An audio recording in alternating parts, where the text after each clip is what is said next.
जागरूकता ही एचआईवी से बचने का एकमात्र उपाय। विक्की आनंद।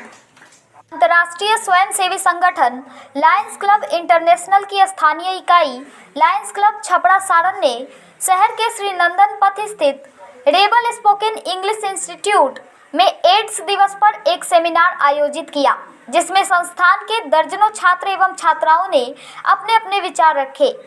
इस कार्यक्रम में लायंस क्लब छपरा सारण के अध्यक्ष लायन विक्की आनंद ने कहा कि यदि लोगों में जागरूकता हो, उन्हें सही जानकारी दी जाए तो एचआईवी से बचा जा सकता है। आज इस कार्यक्रम में एंजल द हेल्पिंग हैंड्स के संस्थापक भवन किशोर, मणि शिवम, शिवानी शुक्ला, आकांक्षा, प्रिया, अरमान, राहुल सिंह इत्यादि ने अपनी बात रखी। इस अवसर पर सैकड़ों बच्चे उपस्थित थे। So much welcome. And anyone wants to speak something? Priya, will you speak? 18 May, and we have every year we have a celebrate of AIDS. It's a different types of themes. Like we have just taking themes of in now 2020 themes of the inequality and in AIDS. And it's every year has be one aims to we have and we just try to solve on this problem. That's all. Body in terms of body fluid such as blood, vaginal fluid, anal fluid, breast milk, etc. And the fluid, and to transmit the virus through fluid, they contain enough number of viruses. Some people do not show symptoms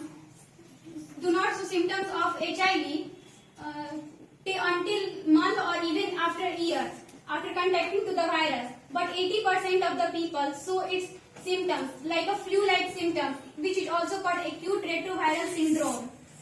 And the early symptoms of HIV are flu that are cold. यही कहना चाहते हैं कि ads जो बहुत खतरनाक बीमारी है, इससे लोगों को बचाने के लिए लोगों के अंदर अवेयर करना जरूरी है।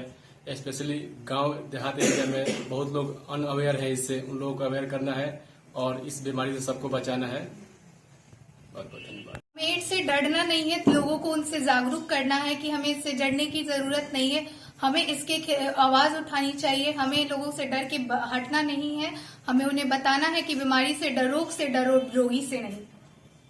और भी लोगों को ये बताना चाहूंगी मैं कि हम जब भी देखते हैं कि वो सुनते हैं कि उसे वो बीमारी है, हम उससे दूरी बना लेते हैं, उसके साथ अलग तरह का व्यवहार करने लगते हैं। जब हमें उसकी जरूरत थी तब हम उसके पास थे, लेकिन जब हमें पता चला कि हम उसे वो रोगग्रस्त है, हम उससे दूरी बना लेते हैं। हमें उसके मनोभाव को समझने की जरूरत है कि उसके अंदर क्या चल रहा होगा। अगर हमें एक छोटी सी चोट लगती है तो हम रोना शुरू कर देते हैं, हमें उसके बारे में भी तो सोचना चाहिए। उसे इतना बड़ा रोग है, उसके दिल पे क्या बीत रहा होगा, उसके परिवार पे क्या बीत, हमें उसे सहानुभूति देनी चाहिए, उससे दूरी नहीं बनानी। क्या नाम है?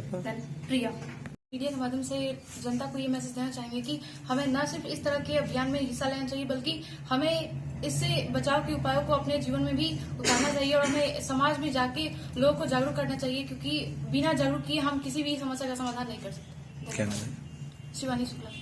सर, ऐसा है कि दुनिया में बहुत सारी बीमारी है। एड्स भी एक बहुत बड़ी बीमारी है, खतरनाक बीमारी है, लेकिन मेरे नजर में एक ऐसी बीमारी है जिसको लोगों में अवेयरनेस फैला करके इससे बचा जा सकता है। ऐसा नहीं है कि अगर अवेयरनेस फैलाई जाए तो एड्स हो जाएगा, किसी को नहीं हो सकता। पहले की अपेक्षा आज के वर्तमान परिवेश में एड्स का क्या? सर, बहुत कम हुए हैं। लोगों में जागरूकता आई है, लोग जाने हैं इससे कैसे बचा जा सकता है और अब लोग बच रहे हैं। अब जब जाइएगा जांच घर में तो HIV टेस्ट तो सबको लिखा जा रहा है, लेकिन मिल नहीं रहा। ये बहुत अच्छी बात है, यानी अब पॉजिटिव कम लोग हो रहे हैं। क्या कहेंगे अब ऐसे इस तरह के समाज में अब क्या मैसेज होगा आपका? अब मैसेज यही होगा कि इसकी जागरूकता फैलाते रहनी चाहिए, लोगों को बताया जाना चाहिए कि किन किन कारणों से एड्स होता है, उस कारण का निवारण पहले ढूंढ ले, यानी वो कारण जाए ही नहीं जिसकी वजह से HIV पॉजिटिव हो।